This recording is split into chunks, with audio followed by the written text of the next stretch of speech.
ICC Vida. Viviendo en la inmensidad de un Dios amoroso.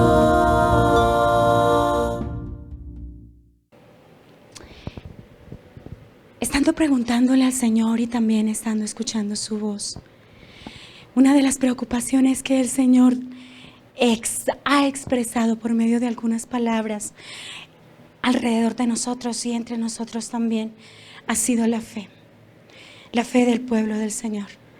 ¿Cuánto en este momento falta la fe del pueblo, la fe verdadera?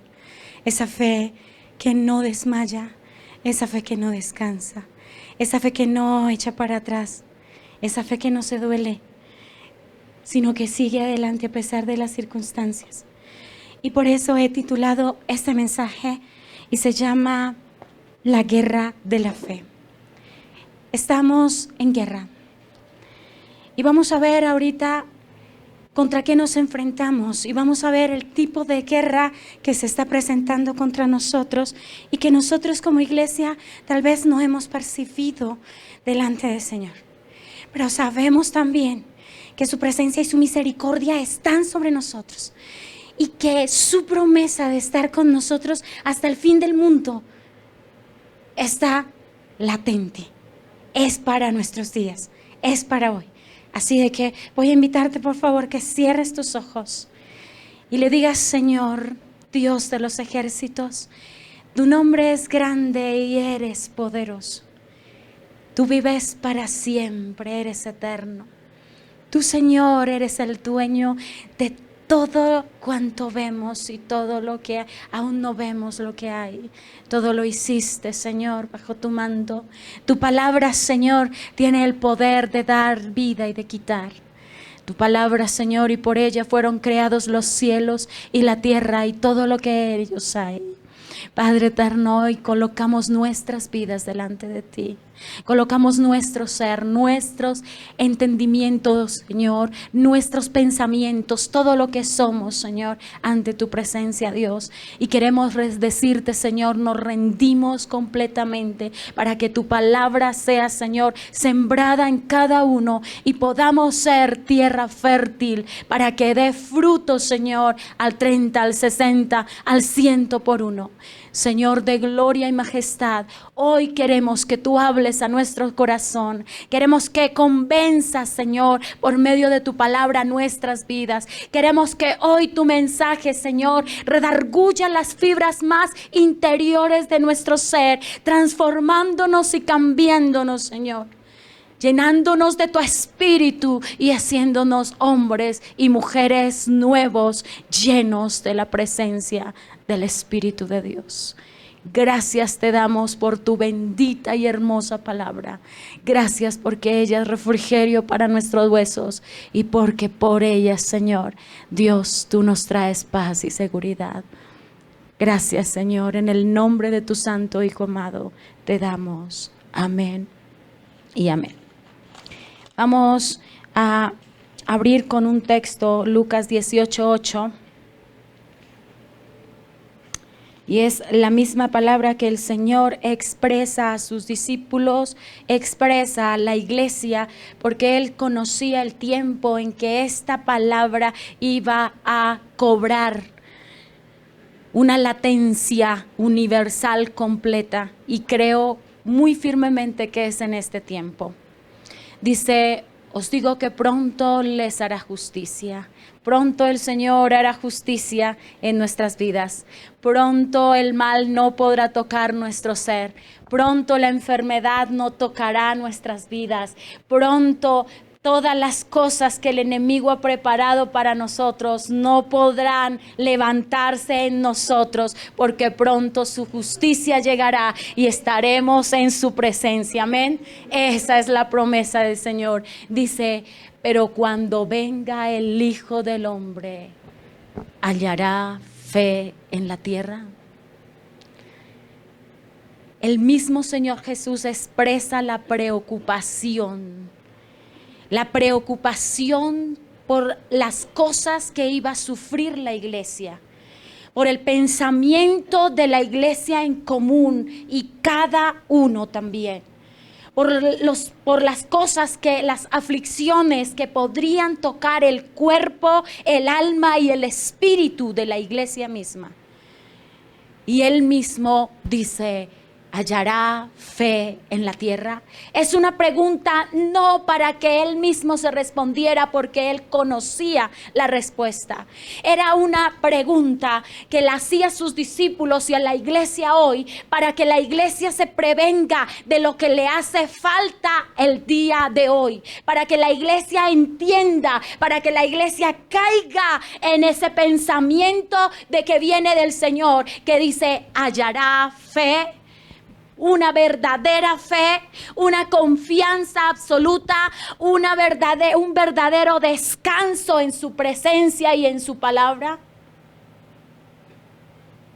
¿Hallará fe en la tierra? Segundo libro de Reyes, capítulo 6, versículo 8 al 17.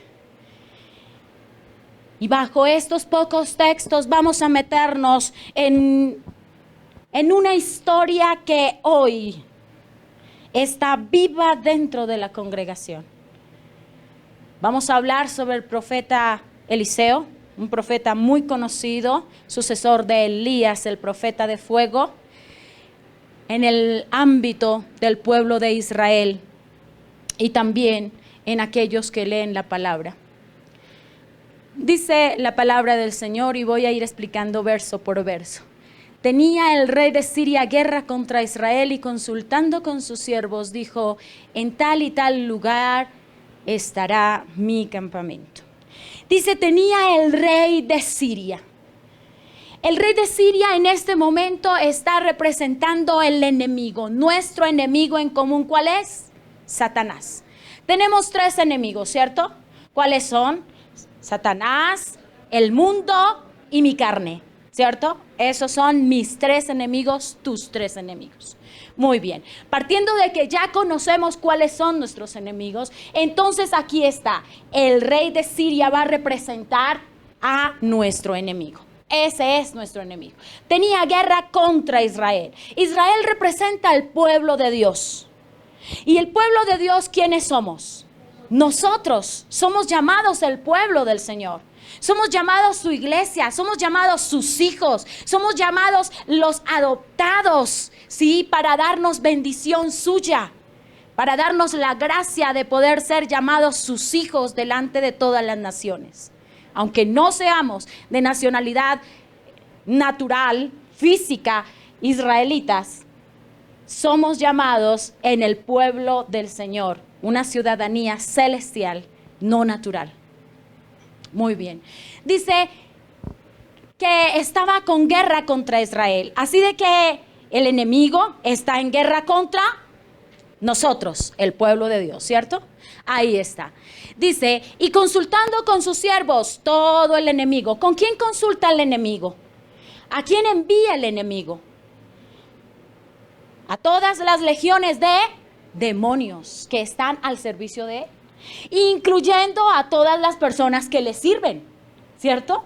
Esos son. Ahora, bueno, dice que consultando con todos sus siervos, dijo, en tal y tal lugar estará mi campamento. La Reina Valera no, digamos, no es tan explícita. Hay otras que son más explícitas y dice, en tal y tal lugar estará mi emboscada, mis emboscadas.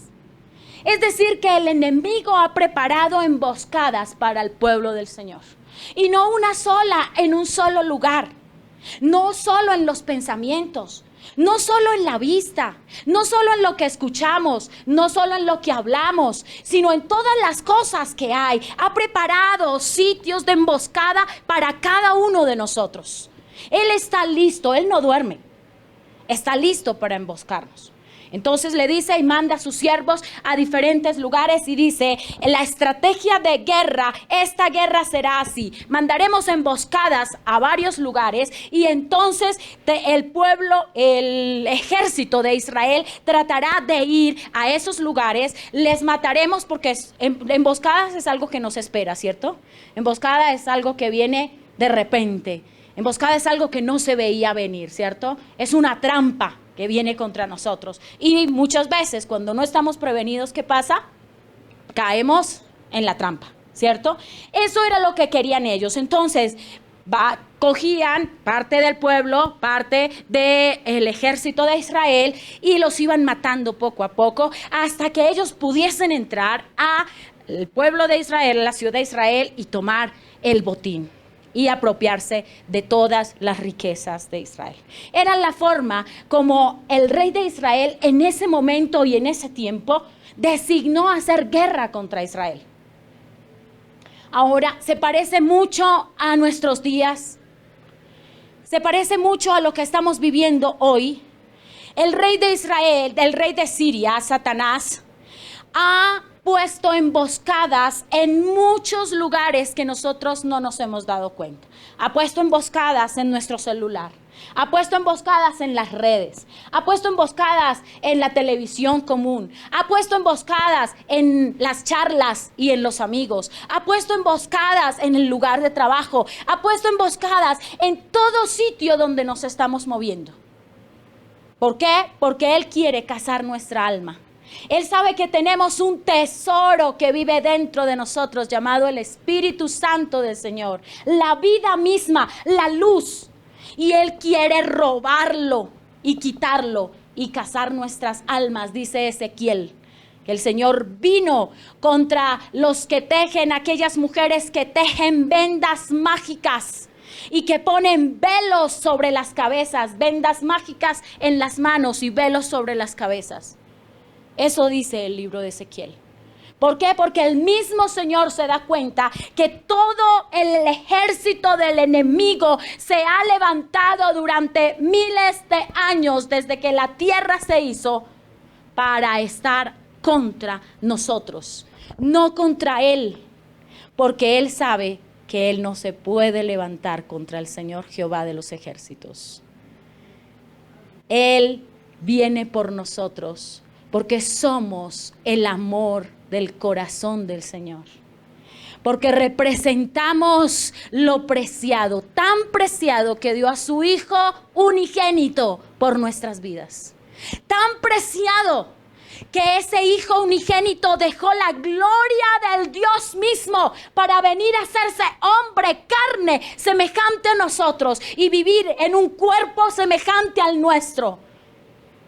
Y allí pagar un precio, el precio más sangriento, más doloroso y más, quiero decir una palabra, aberrante, exponente, quiero decir humillante, esa es la palabra, gracias. Más humillante. Ustedes saben que a mí se me olvidan las palabras, que ustedes tienen que estar pendientes. Listo, ustedes me ayudan a predicar. Eso es el precio más humillante que fue pagado en el madero. Había una ley que condenaba a todo aquel que moría en el madero, era maldito, maldito.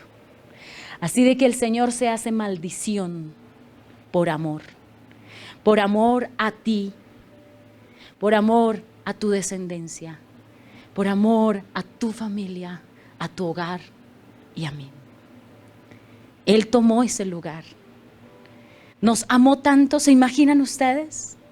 Nos amó tanto que se hizo maldición por cada uno de nosotros, siendo Él la pureza misma, siendo Él la verdad misma, siendo Él la perfección y la santidad misma.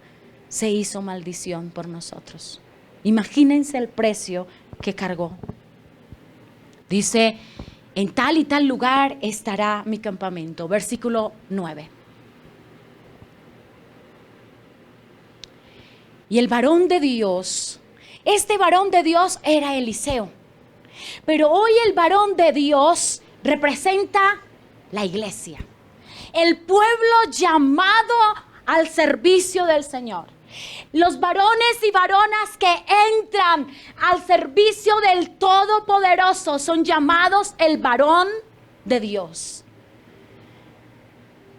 el varón de Dios envió a decir al rey de Israel. Entonces, el varón de Dios recibe la revelación, recibe el consejo, recibe la palabra. El varón de Dios tenía que estar conectado con el Señor. El varón de Dios buscaba la presencia del Señor. El varón de Dios estaba allí en los atrios, allí en el lugar santo, en el lugar santísimo, arrodillado bajo la presencia del Altísimo, buscando su consejo.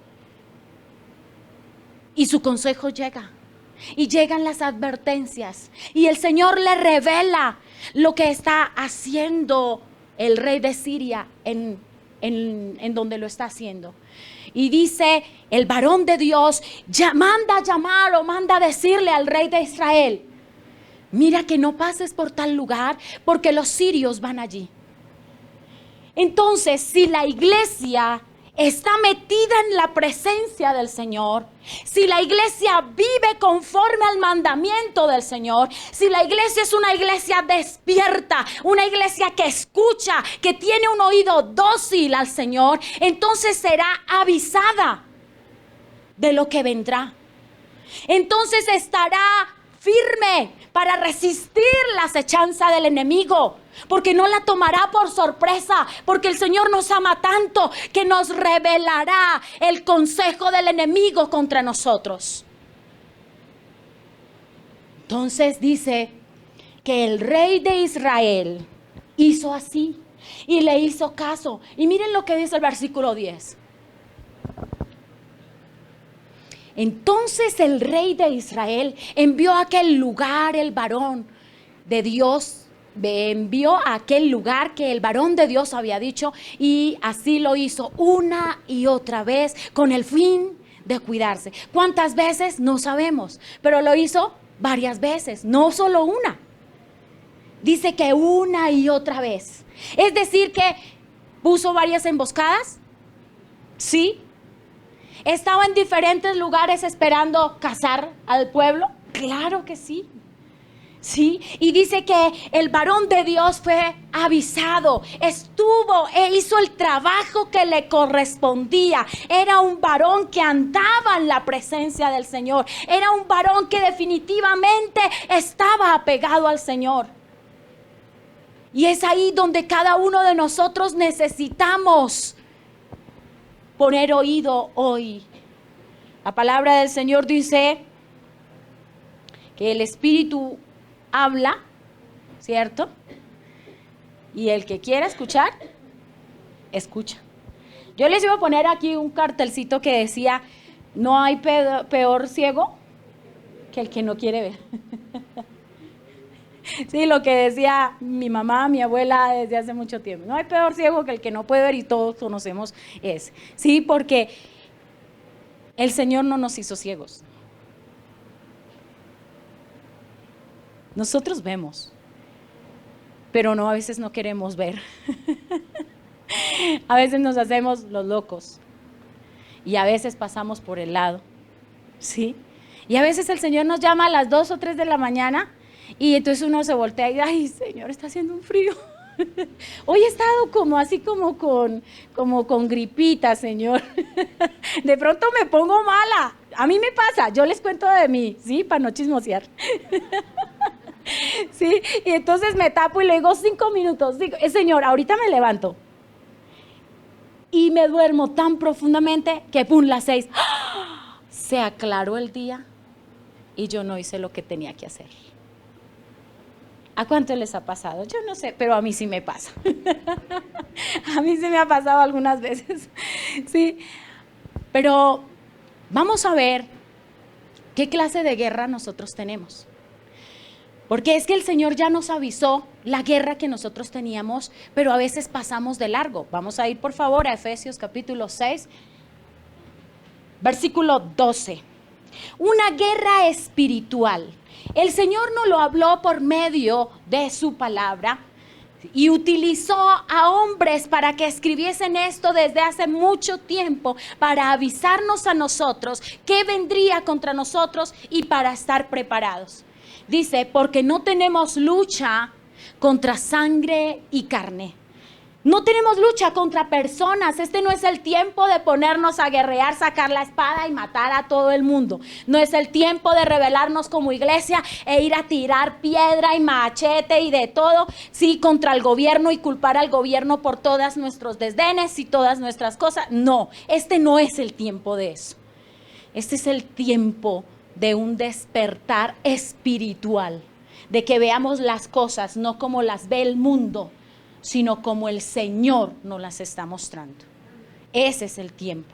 Dice, no tenemos lucha contra sangre y carne, sino contra principados, contra principados. Esta palabra en el griego se escribe arge. Los principados, arge, y hace referencia a los que están en primer rango, es decir, a Satanás y los consejeros, a todos aquellos que tienen un poder vasto sobre la tierra, aquellos que rodean la tierra, que son capaces de ir por todo el mundo a mirar qué están haciendo los hijos de Dios para ir a acusarlos. Eso es. Ahí está. Nuestra primera guerra son contra los principados. Contra el mismo Satanás. Contra gobernadores que están por encima de las cosas que nosotros podamos creer o imaginar. Satanás tiene poder, porque Satanás es espíritu. Satanás tiene poder, porque a él tampoco lo limita el tiempo, ni lo limita el espacio. Si él no puede estar en todos lados como el Señor. Pero él puede estar en un espacio como este, traspasar la pared, seguir al otro, ¿sí? Él tiene muchas ventajas sobre nosotros. Pero yo no vengo a hablar del poder de Satanás. Yo vengo a hablar de la grandeza del Señor, porque si Él tiene el poder, si Él tiene ese poder, nuestro Dios poderoso lo hizo a Él y nos hizo a nosotros. Imagínense la calidad de poder que tiene nuestro Señor. Está por encima. Toda autoridad le fue dada y dice que sobre sus pies están sobre toda autoridad. Todo lo gobierna y todo fue entregado bajo sus pies. Ese es nuestro Señor. Listo. Dice, tenemos guerra contra principados, contra potestades. Las potestades, exousia, del griego exousia, significan gobernantes de una región, con mucha fuerza y mucha capacidad, gobernantes de una región. Es decir, que no solamente tenemos la guerra viva contra Satanás y contra todos esos demonios gigantescos, sino que también se levantan unos demonios territoriales que toman a diversas regiones. Hay demonios que están hechos para Colombia y detrás de ellos para Bogotá o Cundinamarca, luego Bogotá, luego por barrio y luego por familia. Y hay demonios que han sido impuestos sobre nuestras familias, por eso hay maldiciones que vienen generacionales. Y hay gente que, por ejemplo, el abuelo murió de cirrosis, los hijos murieron de cirrosis, los nietos mueren de cirrosis, porque son maldiciones que el enemigo se ha encargado de meter en las familias. Esto es a lo que nos estamos enfrentando. Y en todos los aspectos, en todo el pecado, cada uno de ellos abre puerta para ese pecado. Dice que tiene mucha fuerza y mucha capacidad. Claro, pero a nosotros no nos debe asustar eso.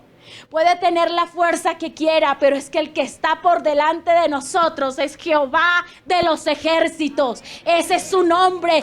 Él nos defiende y su gloria está como nuestra retaguardia. Así de que nosotros no podemos estar apocados, ni debemos temer a lo que está contra nosotros. Simplemente que el Señor nos avisa qué es lo que pelea contra nosotros. Simplemente que eso que estamos hablando es un mundo espiritual que vive dentro de nosotros, pero que con estos ojos naturales y materiales no se ven. Es eso lo que nos está diciendo el Señor. Luego dice contra potestades, contra gobernadores. Esos gobernadores viene del griego cosmocrator y significan gobernantes del mundo. Gobernantes del mundo en la idea que todos los pecados de la carne, ellos, digamos, pueden atacarnos en esa área. ¿Sí me hago entender?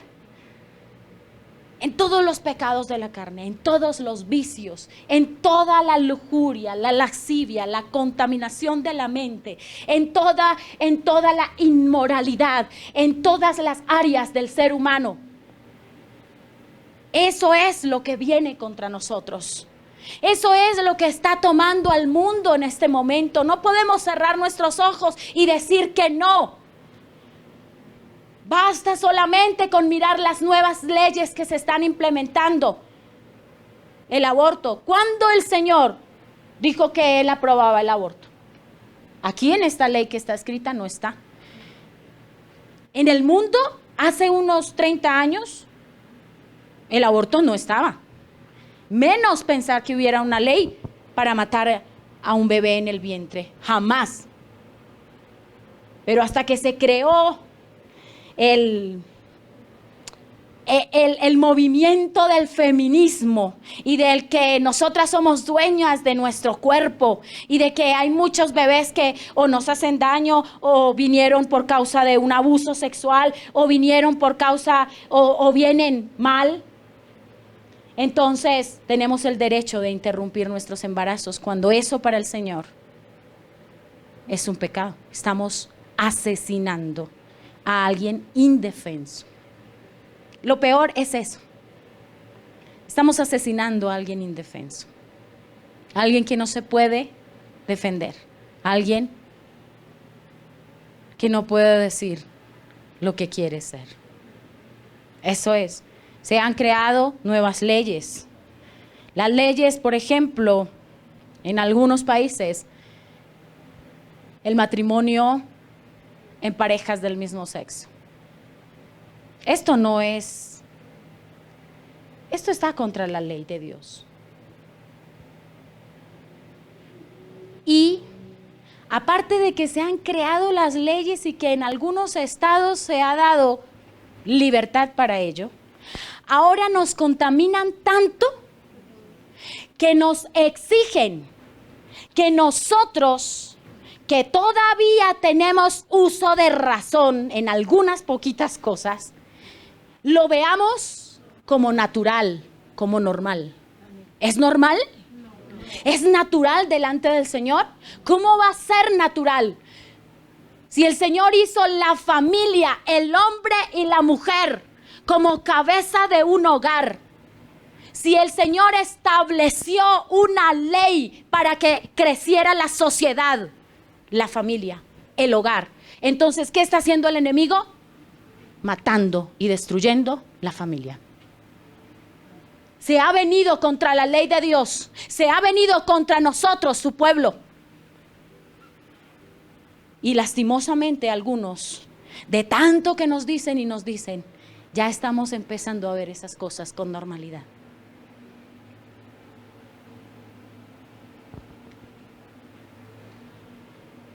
En otros está la zoofilia, casarse con animales. Y estas son leyes que ya están amparadas por el gobierno, entran bajo la Constitución. Uno de esos primeros países, Canadá. La pedofilia, casar hombres, varones ya de una edad de más de 30, 40, 50, 60 años con niñas de 6, de 7, de 8 años. ¿Eso es normal? Por favor. Pero ¿saben qué pasa? Que el mundo saca esas leyes para que por esas leyes todos lo vean como natural. Eso pasa. Y la iglesia está dormida. Y la iglesia está dormida. Y no quiero decir con eso que es que nos levantemos y vayamos y mejor dicho, no. Lo que debiésemos estar es aquí, en la presencia del Señor, orando por todos estos muchachos a quienes estos demonios se les está metiendo y los está subyugando y los están tomando y están cazando sus almas y sus vidas enteras para servir a Satanás. Eso es. Pero hemos entrado en una comodidad tal que ya estamos en el servicio con un botón. Vemos al predicador que queremos, escuchamos la alabanza que queremos, escuchamos todo lo que queramos decir. Y el Señor dice eso de la palabra, en la palabra. A mí me parece que dice no dejando de congregarnos como algunos tienen por costumbre. A mí me parece que dice que los dones se dieron para que sean del servicio el uno para el otro. A mí me parece que dice que nos ayudemos entre nosotros mayormente a la familia de los santos hijos del Señor. A mí me parece que todo lo que el Señor dejó sobre ti y sobre mí no es para ti solo, ni es para tu hogar ni tu familia únicamente. Es para que tú lo dones al servicio de toda esta comunidad. ¿Y cuándo vamos a crecer entonces en los dones si vemos el servicio desde casa?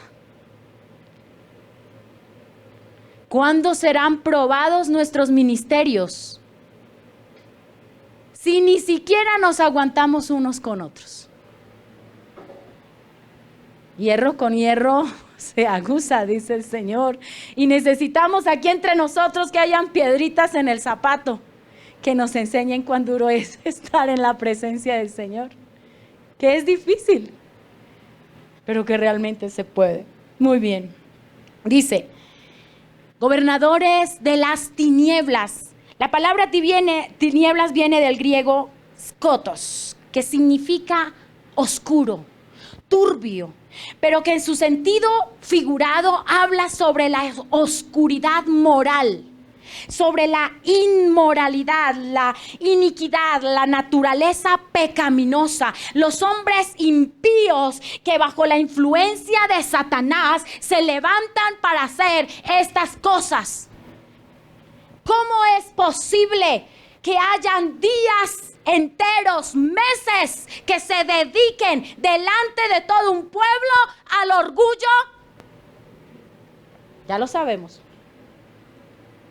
Y que decidimos extender ya no una semana ni 2 semanas, sino este mes se va a llamar el del orgullo. ¿Orgullo? Miremos lo que están diciendo. Pensemos en lo que está pasando. Por eso es que el Señor colocó en su palabra pensamientos como este.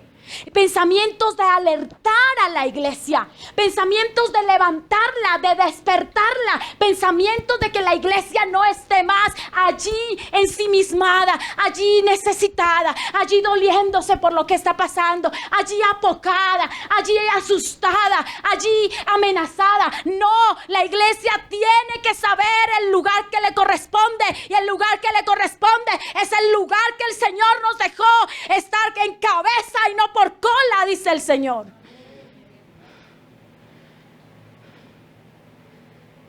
Esto era lo que el Señor estaba mostrando a través del pasaje. Gobernadores de las tinieblas de este siglo, de esta era. Pero ese siglo viene de el griego aion, que significa una eternidad, una perpetuidad. Es decir, que los que caen bajo la influencia de estos entes serán perpetuamente contaminados y perpetuamente estarán en oscuridad. Imagínense lo que pasa. No estamos luchando contra cosas fáciles de sacar. No estamos luchando contra cosas que nosotros decimos, ay, mañana oro, hoy no, porque hoy ya fui a la iglesia 2 horas y con eso basta hoy. No. Es tiempo, iglesia, de tomar nuestro lugar. Es tiempo de pararnos donde el Señor nos ha puesto. Huestes espirituales de maldad. Estas huestes espirituales, del griego neumáticos, significa que es algo que no es carnal. Es un espíritu, es espiritual, impuesto dentro de nuestra carne para matarnos. Primera de Pedro, capítulo 5, versículo 8. El Señor nos dice a través de Pedro esta vez, nos alerta y nos dice: sed sobrios y velad, porque vuestro adversario el diablo ya nos está diciendo quién es. Como león rugiente anda alrededor buscando a quien devorar. Vuestro adversario, nuestro adversario, él es, pero anda como león rugiente. Él anda como león rugiente. ¿Ustedes han estado cerca de un león? Yo he estado muy cerca y me pegó un susto. Porque resulta que estábamos allá en el zoológico, gracias. Ahí, bien, por eso es que están ahí ayudándome. Estamos en el zoológico con mi esposo y entonces pasó una familia grande y estaban ahí viendo al león. De pronto el león se para. Y yo no sé, llegó un señor y se quedó mirando al león, tal vez muy cerca de la reja. El león se acerca y en un momento levantó sus patotas y hizo un rugido que el señor se cayó para atrás y yo quedé tieso. Y yo, Dios mío, esto es de susto. Y si eso lo hace un animal natural, imagínese Satanás. Anda como león rugiente. ¿A quién no nos asusta el rugido del? A mí me asusta. Personalmente me asusta. Tal vez algunos de ustedes podrán decir, a mí no me asusta nada. Amor es uno. A mí no me asusta nada. Pero qué días. Voy a contarles algo, entre paréntesis. A él no le asusta nada y de verdad que no le asusta nada. Hemos tenido experiencias con diversos animales, arañas, de todo, culebras, de todo. Y él no lo asusta nada, pero hace unos días mi hija Carolina se despertó y fue pasito despacio, no escuchamos, hacia la habitación de nosotros. Y la habitación pues estaba cerrada, entonces Amor iba a salir a entrar las toallas para ducharnos. Entonces la niña al mismo tiempo cogió la llave, la perilla de la puerta y al mismo tiempo hicieron pues shun y shun, ¿sí? Al mismo tiempo. Entonces cuando se vieron ahí, así Amor se asustó. ¡Ay, babosa, me asustas! Fue lo único que se le ocurrió decir. Porque las niñas andaban con ese cuento de babosa, me asustas. Entonces ese día sí lo vi, ese día sí se asustó. Y fue con la misma hija. Imagínense. Entonces, eso les digo, sí, hay cosas que tal vez nosotros pensamos que no nos pueden dañar. ¿Y saben cuándo más debemos tener cuidado? Cuando estamos siendo fuertes. Cuando estamos bien parados. Cuando pensamos que estamos caminando derecho. ¿Sí? Yo les cuento por testimonio propio. Yo llegué a ese ámbito, al ámbito donde yo pensé que nada me podía tumbar, donde yo dije no, aquí ya el Señor me había permitido vivir experiencias espirituales muy grandes. Sí, había estado con Él mismo, el ángel suyo había visitado mi casa, Él me dio un anillo que puso en mi dedo y se tocaba, no se veía, solo se tocaba. Sí. Y viví cosas muy bonitas. Dentro de los servicios podía ver los ángeles del Señor, pero también veía los demonios. pero veía los ángeles del Señor y llegué a experimentar cosas maravillosas. Pero hubo un momento en que entró en mí esa seguridad de que yo ya estaba en la cúspide. A mí no me tumba nada ni nadie. A mí conmigo no se mete. Resulta que cuando yo menos me di cuenta, me atacó por el lado que jamás pensé. El lugar y el lado en el que yo dije soy más fuerte que todos los hombres. Y cuando yo me di cuenta, ya había caído ahí. Cuando yo me di cuenta, ya estaba tan envuelta que yo quería seguir. Cuando me di cuenta, estaba tan amarrada. Se me había cortado tanto el espíritu. Había entrado tanto en la carne que estaba amando el pecado. Y se los cuento. ¿Saben por qué? Porque sé que si tú estás pasando por una circunstancia como esa, también sé que el Señor te ama, te rescata, te restaura y te levanta. Y que aquel que ya conoció la presencia en el secreto puede volver rápido a buscar su presencia. ¿Hay que pagar? Claro que hay que pagar un precio. ¿Tiene consecuencias? Claro que sí. ¿Son dolorosas? Todavía me duelen.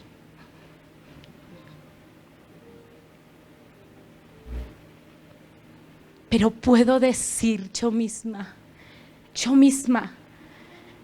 postrada a los pies del Maestro, puedo experimentar el amor y puedo saber que Él mismo dijo que a quien más se le perdona, más ama.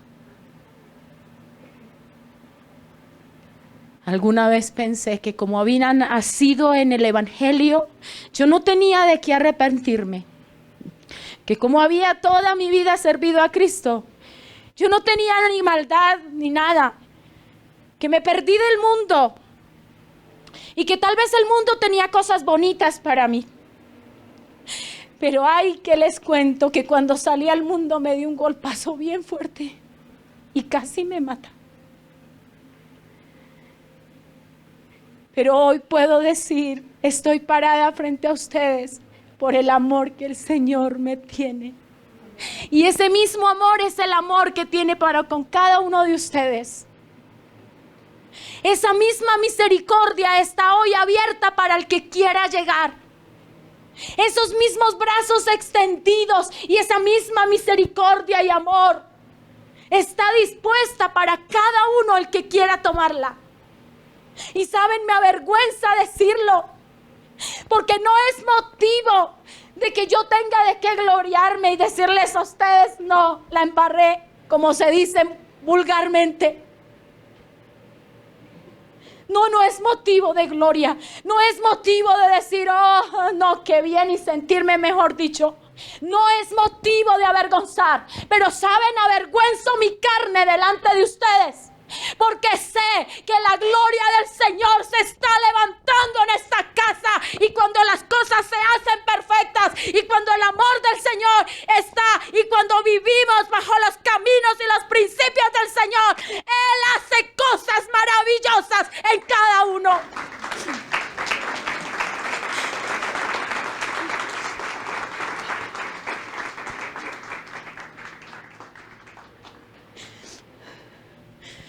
No es motivo de orgullo, pero yo no me levanto a criticar y a juzgar.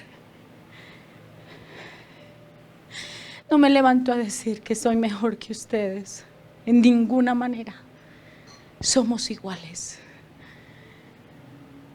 No puedo decir que el Señor haya tenido más misericordia, porque la misma misericordia está abierta para la iglesia hoy. Solo que tienes que escuchar su llamado. Solo que tienes que venir cuando Él te llama. Ven a Él, Ven a Él, iglesia. Ven porque Él está llamando. Versículo 10 nuevamente. De Segunda de Reyes. Envió a decir al rey. Y el rey hizo lo que el varón de Dios le dijo. Iglesia, si estamos despiertos, si escuchamos, si somos valientes, si reconocemos que solamente somos hombres, que podemos caer en cualquier momento, si reconocemos que necesitamos de Él para seguir viviendo, si reconocemos que debe haber una conexión aquí agarrado. ¿Saben qué significa fe? Fe viene de la palabra emuná, y emuná es la fuerza de agarre. Fe significa la fe, la confianza con que tú te agarras de Él. A veces yo le digo, ay Señor, yo quisiera como montarme. Ven para acá, bebé, porque a Él sí puedo. ¿Sí? A veces uno dice, tengo fe, y estoy así. Tengo fe, camino con el Señor, estoy en la presencia del Señor. Tengo fe. Pero otras veces no se necesita solo esta, se necesita una que sea más fuerte, más pegada, más dura. Una fe que se entre el uno con el otro. Una fe que me restaure, una fe que me diga que no soy yo la que camino por mí misma, es Él el que camina. Otras veces se necesita una fe en la que yo descanso, y entonces Él es mi socorro. Él es el que me levanta y me ayuda. Una fe en la que se puede decir, yo estoy sobre Él, me tiré sobre Él, pero sé que Él no me va a soltar. Tengo la plena confianza que Él no me deja, que aunque yo sea culpable, Él me va a sostener aunque no tenga fuerzas. Esa es la fe verdadera. Eso es lo que el Señor quiere hoy de la iglesia. Gracias, mi vida linda. Una fe inquebrantable, donde tú te puedas echar delante de Él, donde tú reposes completamente, donde nada te asuste, donde nada te obligue a hacer algo que tú no quieres, donde nada te lleve a infringir la ley del Señor. Eso es lo que Él quiere. Versículo 11 dice: y el corazón del rey de Siria se turbó. Cuando hay una iglesia que ora, que ayuna, que tiene poder, que toma el lugar que le corresponde, que sabe que el Espíritu de Dios la defiende, que vive bajo la presencia del mismo Cristo, entonces el corazón de nuestro enemigo se turba. Entonces todas sus maldades, todas sus maquinaciones y todas las cosas que vienen contra nosotros se cortan, son desarraigadas, son turbadas y no llegan a nuestras vidas.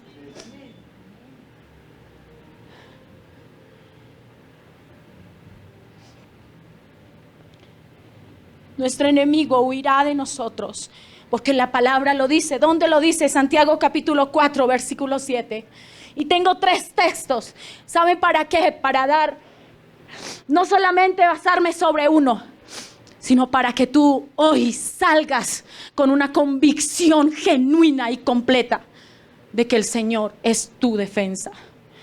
Santiago 4:7 dice: someteos pues a Dios, resistid al diablo y huirá de vosotros. Y huirá de vosotros. Jeremías capítulo 20, versículo 11. Someteos pues al Señor. Solo Él quiere que nos sometamos, solo Él quiere que le busquemos. Mas Jehová está conmigo como poderoso gigante. Por tanto, los que me persiguen tropezarán y no prevalecerán. Serán avergonzados en gran manera, porque no prosperarán. Tendrán perpetua confusión que jamás será olvidada. Una promesa que el Señor hace para aquellos que realmente han escuchado su voz. Sí, fui confundida en un tiempo. Por un tiempo amé el pecado.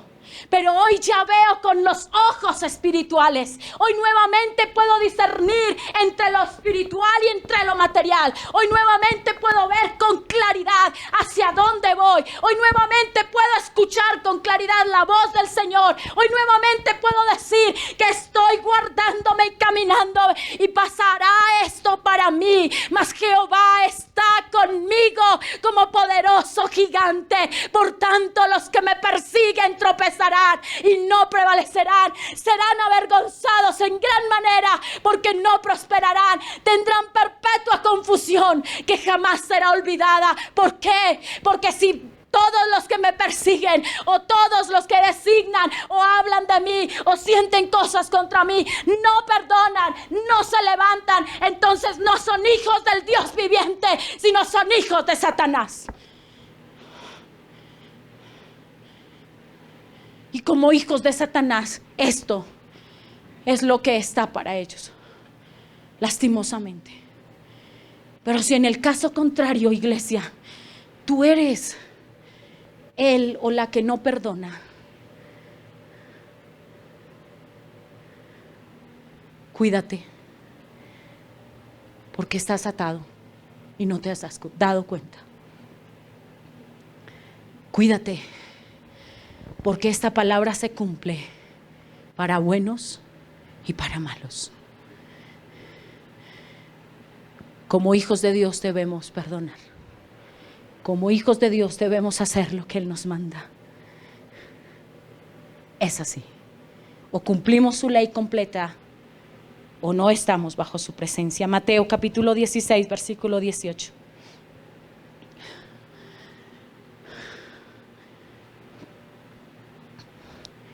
Y yo también te digo que tú eres Pedro, y sobre esta roca edificaré mi iglesia, y las puertas del Hades no prevalecerán contra ella.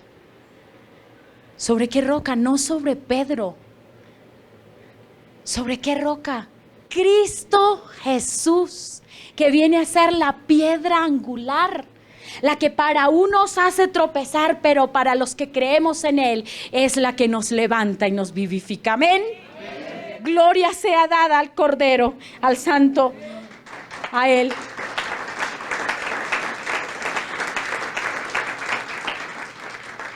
Versículo 12.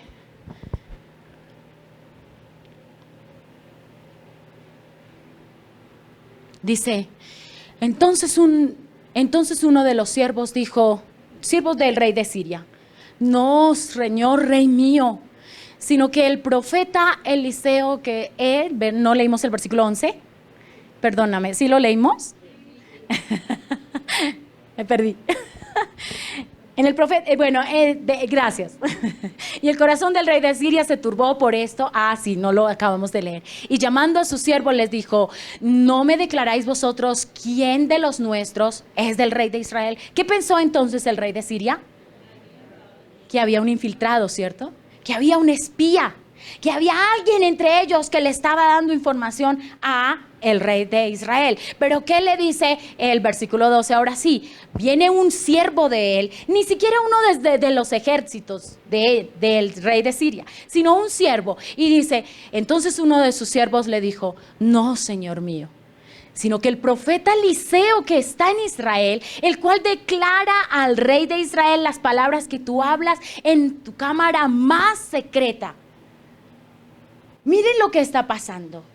El rey de Siria, Satanás, se turba, ¿cierto? Y empieza a preguntar qué es lo que pasa. Y uno de sus siervos le dice: no, es que el profeta, ¿quién?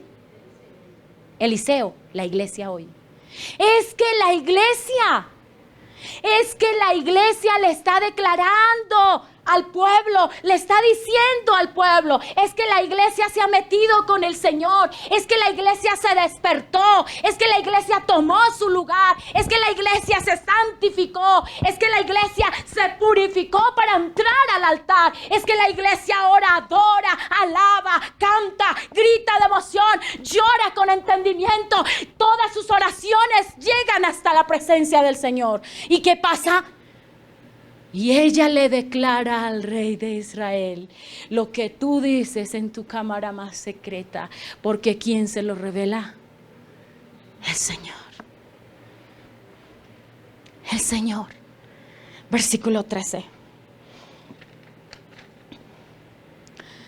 Y él dijo, id y mirad dónde está, para que yo envíe a prenderlo. Y le fue dicho, he aquí que él está en Dotán. Cuando el rey de Siria decide ir a perseguir al pueblo de Israel, o más a Eliseo, más a Eliseo. Cuando va a perseguir a Eliseo, Eliseo se va, se esconde. Eliseo toma represalia. Eliseo piensa en algo. No, su confianza en quién estaba. El Señor ya le había revelado que iban a ir a buscarlo. Él ya le había revelado que todos los ejércitos iban a llegar. Pero él permaneció firme, firme, como viendo al invisible. Firme, como creyendo que la palabra que se le estaba dando era verdad. Como sabiendo que el mismo Espíritu de Dios estaría con él, aunque en ese tiempo no se había revelado el Espíritu de Dios. Firme ahí, esperando. Y es la posición que la iglesia debe tomar en este tiempo. Una posición firme, una posición en la que no nos movemos. A nosotros no nos van a contaminar nuestra mente. No vamos a ver lo que la gente ve como normal y natural. Normal.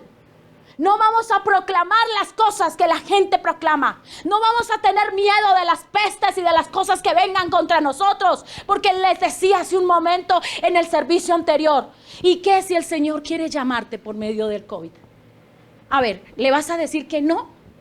¿Vas a ponerte a pelear con Él y le vas a decir, oye Señor, yo pensaba que tú me llamaras de otra forma, a mí no me gusta así? ¿Y quiénes somos nosotros para decir algo? ¿Saben? La iglesia se le ha elevado tanto a la iglesia, se le ha dicho tanto que la iglesia es hija de Dios, que se le ocurrió a un predicador decir que como era la iglesia era hija de Dios, entonces que todos los de la iglesia éramos diosesitos, ¿cierto? No estoy hablando mentiras, es verdad, ustedes lo pueden encontrar en internet. Y como diosesitos, entonces nosotros tenemos derecho a todas las riquezas del mundo, porque es lo único que tenemos derecho, a las riquezas, a la prosperidad, a la sanidad, a todo lo más bello. A nosotros sí que tenemos derecho a que como cuando estamos en la playa, ¿no? Y uno que dice, se empieza a tomar un coco de esos, ¿cierto? Un coco loco, de los que venden allá en San Andrés, ¿cierto? Bien rico, bien frío. ¿Y qué dice uno? Está en la vida que me merezco. Eso es lo que uno dice, ¿sí o no? Ay, eso es lo que uno piensa. Y lo dice y se ríe.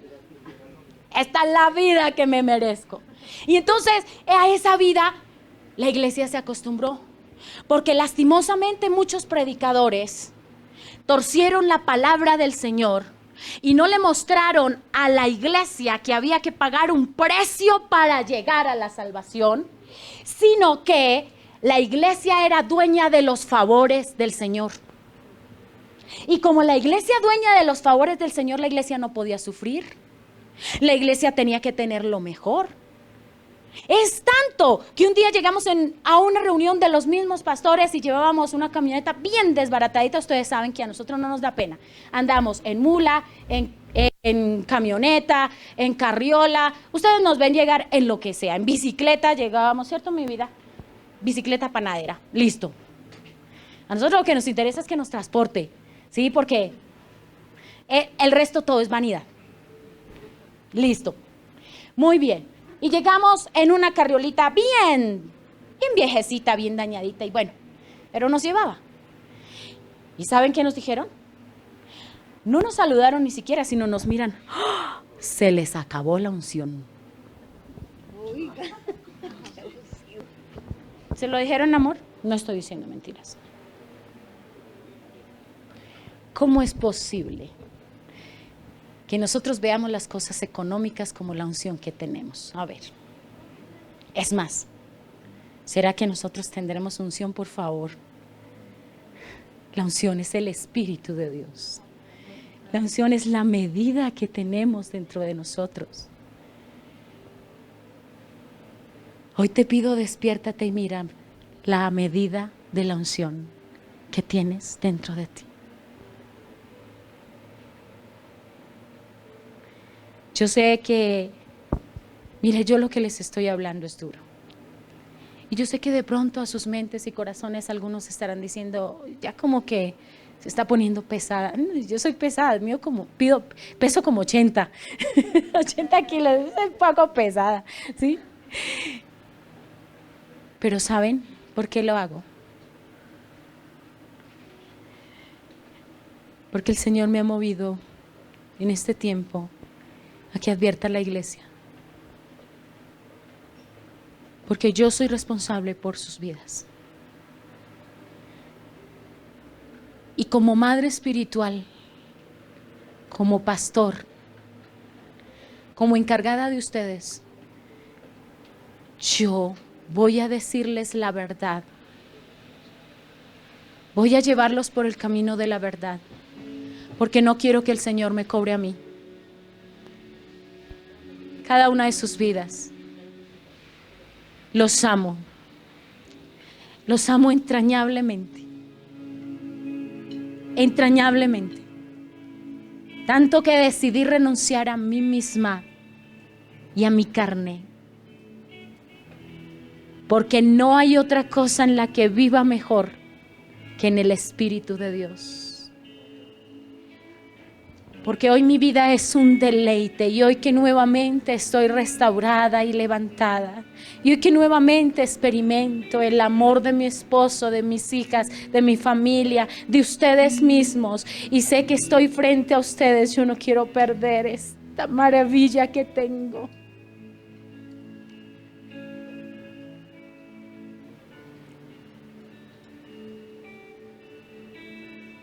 Porque Él me enseñó a amarlos. Yo no les amaba, no a ustedes, al pastoreo. Yo no amaba ser pastor. Es más, siempre llegué a pedirle que no fuera pastor. Yo veía al pastor, el pastorado como un ministerio que tiene que renunciar mucho a sí mismo y no estaba en la capacidad de hacerlo. Yo no quería, pero saben, Él me llamó para eso. Y yo no sé por qué, si yo pensaba que yo no podía, si yo misma no quería, pero Él me llamó porque su llamado es mucho más alto y sus pensamientos mucho más grandes con respecto a nosotros que nosotros mismos. Y me llamó. Y hoy que veo la bendita maravilla de poder estar frente a un grupo y avisar y decirles, por favor, levántense, por favor, iglesia, tomemos nuestro lugar, por favor, iglesia, despertemos, por favor, iglesia, hoy les llamamos a arrepentimiento, por favor, iglesia, santifiquémonos y purifiquémonos. Porque pronto el Señor estará a las puertas y no quiero que ninguno de ustedes se quede y yo tampoco. Porque hoy que les amo entrañablemente y que Él me ha mostrado el amor de ser padre, de ser madre, de ser un verdadero pastor, hoy puedo levantarme con autoridad y decir, he peleado esta batalla. He peleado esta batalla y en los momentos en los que he estado allí a punto de morir, allí en mi lecho le he dicho, Señor, si tienes a bien llevarme, bendito seas, pero dame la oportunidad de hablarle a tu pueblo mientras estoy viva. Dame la oportunidad de decir la verdad. Dame la oportunidad de no acariciar el pecado. Dame la oportunidad de decir lo que la gente necesita escuchar. Dame la oportunidad de ser no una más del montón que habla sandeces frente al pueblo, sino dame la oportunidad de hablar la verdad, aunque duela, aunque no sea muy bien recibida, aunque a veces no sea amada. Dame la oportunidad de decir la verdad, porque solo de esa forma podré entonces pagar el amor y la maravilla y la misericordia de la gracia del perdón que Él ha dado a mi vida.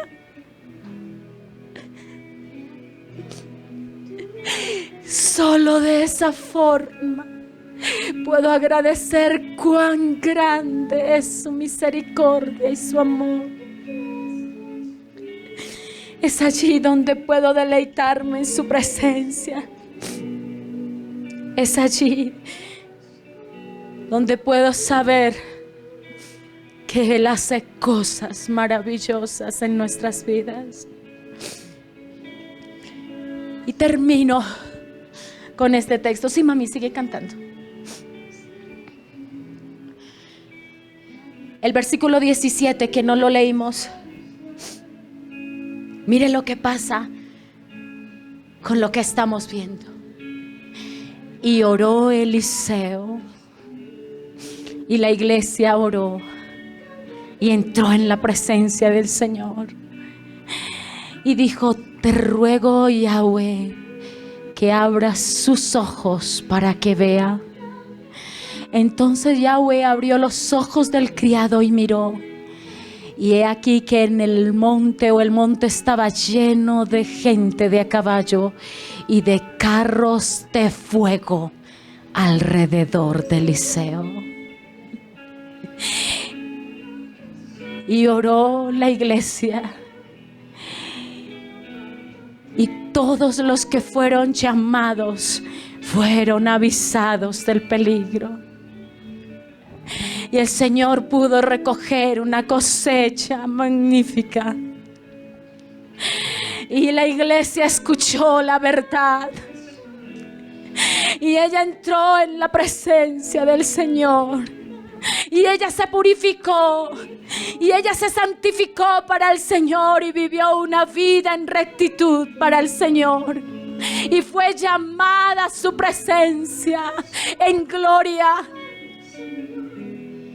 Eso es lo que el Señor quiere de cada uno de nosotros. Iglesia, no temas. No temas, porque Él está con nosotros. No temas frente a las circunstancias. No temas frente a la enfermedad y frente al dolor y frente a la necesidad. Podremos pasar por multitud de cosas como esas que nos duelan, que nos lleven al apocamiento de nuestra alma y corazón. Pero hoy el Señor dice: yo estoy contigo. Iglesia, cuánto quisiera que se abrieran tus ojos y vieras que mayor es el que está en ti.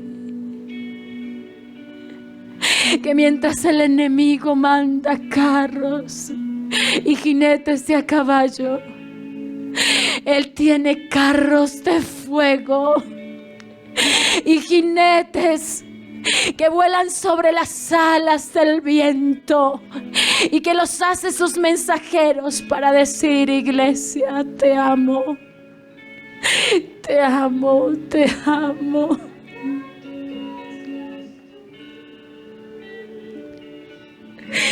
Y quiero, por favor, que repitamos un texto